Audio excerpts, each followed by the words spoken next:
கர்த்தருடைய பரிசுத்த நாமத்திற்கு மகிமை உண்டாவதாக. கர்த்தரின் நாமத்தினாலே உங்களுக்கு வாழ்த்துதலை சொல்லிக் கொள்கிறேன். இந்த நாளிலும் கர்த்தர் ஞானத்தை தருகிறார் என்கின்ற அந்த வேத தியான பகுதியில நாம் சிந்தித்து உணரும்படிக்கு நித்திய ஜீவனுக்கு ஏதுவான ஒரு வார்த்தையை கர்த்தர் தருகிறார். கீழ்ப்படிந்திருங்கள், கீழ்ப்படிந்திருங்கள். Be obedient, be obedient. இதோ நம்முடைய தேவன் தம்முடைய சாயலாய் சிருஷ்டிக்கப்பட்ட மனுஷனுடைய அக்கிரமம் பூமியிலே பெருகினது என்றும் அவன் இருதயத்தின் நினைவுகளின் தோற்றமெல்லாம் நித்தமும் பொல்லாததே என்று கண்டு தாம் பூமியிலே மனுஷனை உண்டாக்கினதற்காக மனஸ்தாபப்பட்டார். அது அவர் இருதயத்துக்கு விசனமாயிருந்தது. தாம் சிருஷ்டித்த மனுஷனை அழிக்கவும் அவர் நினைவு கொண்டார். ஆனாலும் இரக்கங்களின் தேவனாய் இருக்கிற நம்முடைய தேவன் மனுஷனை தம்முடைய சாயலாகவே உண்டாக்கின மனுஷனை நினைத்தருளினார். நான் இனி மனுஷனோட போராடுவதில்லை என்று அவர் தீர்மானித்தார். ஏனென்றால் அவனுடைய இருதயத்தின் நினைவுகள் எல்லாம் நித்தமும் பொல்லாததே என்று அவர் கண்டார். அதற்கு பின்பு அவர் சிருஷ்டித்த மனுஷனை ஆசீர்வதித்து, நீங்கள் பழுகி பெருகுங்கள் என்று ஆசீர்வதித்து பூமியில் உள்ள சகலத்தையும் அவர்கள் கையில ஒப்பு கொடுத்தார் ஆளுகை செய்யும்படிக்கு. ஆம், கர்த்தர் தம்முடைய சாயலாய் உண்டாக்கின மனுஷனை நினைத்தருளினார். அவர்களை வழிநடத்தும்படிக்கு தம்முடைய தாசனாகிய மோசேயை தெரிந்து கொண்டார். இதோ மோசேயை கொண்டு அவர் தம்முடைய ஜனத்தண்டையில பல கட்டளை பிரமாணங்களை பேசுகையில், இதோ மோசேயை கொண்டு அவர் தம்முடைய ஜனத்தார் அண்டையில் பல கட்டளை பிரமாணங்களை பேசுகையில் கீழ்ப்படிதலை குறித்தும் அவர் அங்கே சொல்லி இருக்கிறார். ஆம், கீழ்ப்படியாமையின் பிள்ளையை குறித்தும் அவர் பேசியிருக்கிறார். ஆம், உபாகமத்தின் புஸ்தகம் 21ஆம் அதிகாரத்தில் தன் தகப்பன் சொல்லையும் தன் தாய் சொல்லையும் கேளாமலும் அவர்களால் தண்டிக்கப்பட்டும் அவர்களுக்கு கீழ்ப்படியாமலும் போகிற அடங்காத துஷ்ட பிள்ளை ஒருவனுக்கு இருந்தால், அவன் தகப்பனும் அவன் தாயும் அவனை பிடித்து அவன் இருக்கும் பட்டணத்தின் மூப்பரிடத்திற்கும் அவ்விடத்து வாசலுக்கும் அவனை கொண்டு போய், எங்கள் மகனாகிய இவன் அடங்காத துஷ்டனாயிருக்கிறான், எங்கள் சொல்லை அவன் கேட்பதில்லை, அவன் பெருந்தீனிக்காரனும் குடியனுமாயிருக்கிறான் என்று பட்டணத்தின் மூப்பரோடே சொல்லுவார்களாம். அப்பொழுது இஸ்ரவேலர் எல்லாரும் ஆக்கினை தீர்ப்பை கேட்டு பயப்படும்படிக்கும், அப்படியே தீமையை தங்கள் நடுவிலிருந்து விலக்கி போடும்படிக்கும் அந்த துஷ்ட மகனுக்கு அந்த பட்டணத்தின் மூப்பர்கள் ஆக்கினை தீர்ப்பை வழங்குவார்களாம். Praise the Lord, praise the Lord. இன்றைக்கு நமக்கு கர்த்தர் உணர்த்துகிற, சிந்திக்க சொல்லுகிற, நித்திய ஜீவனுக்கு ஏதுவான வார்த்தையை தந்திருக்கிறார். கீழ்ப்படிந்திருங்கள். இங்கே உபாகமத்தின் புஸ்தகத்துல துஷ்ட மனுஷன் என்று கீழ்ப்படியாமையின் பிள்ளையை பார்த்து சொல்லப்பட்டிருக்கிறது. அவனுக்கு ஆக்கினை தீர்ப்பும் உண்டாயிருக்கும் என்று சொல்லப்பட்டிருக்கிறது. ஆம், இன்று இருக்கிறபடியே எல்லா மனுஷரும் தங்களுக்கு ஆக்கினை தீர்ப்பு வர நடந்து கொள்ளுகிறார்கள். ஹல்லேலூயா! நடந்து கொள்ளுகிறார்கள். அவர்கள் கண்களுக்கு முன் தெய்வ பயம் இல்லை. இதோ தங்களுக்கு கொடுக்கப்பட்ட கடமைகளில், பொறுப்புகளில் எந்த வேலையிலுமே தங்கள் அலட்சியத்தையும் அசட்டையும் காண்பிக்கிறார்கள்.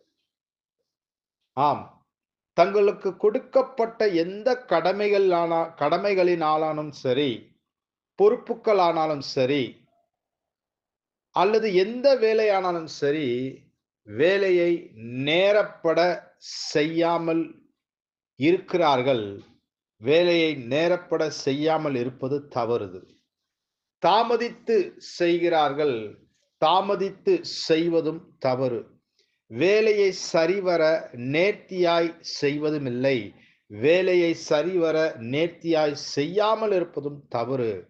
வேலையை செய்யாமலேயே இருக்கிறார்கள். வேலையை செய்யாமலே இருப்பதும் தவறு. தவறு. இவர்கள் துஷ்ட மனுஷர், துஷ்ட மகன், துஷ்ட மகள் என்று சொல்லப்படுகிறது. இவர்கள் ஆக்கினை தீர்ப்படைவார்கள் என்று வேதம் சொல்லுகிறது. ஆம், ஆம்.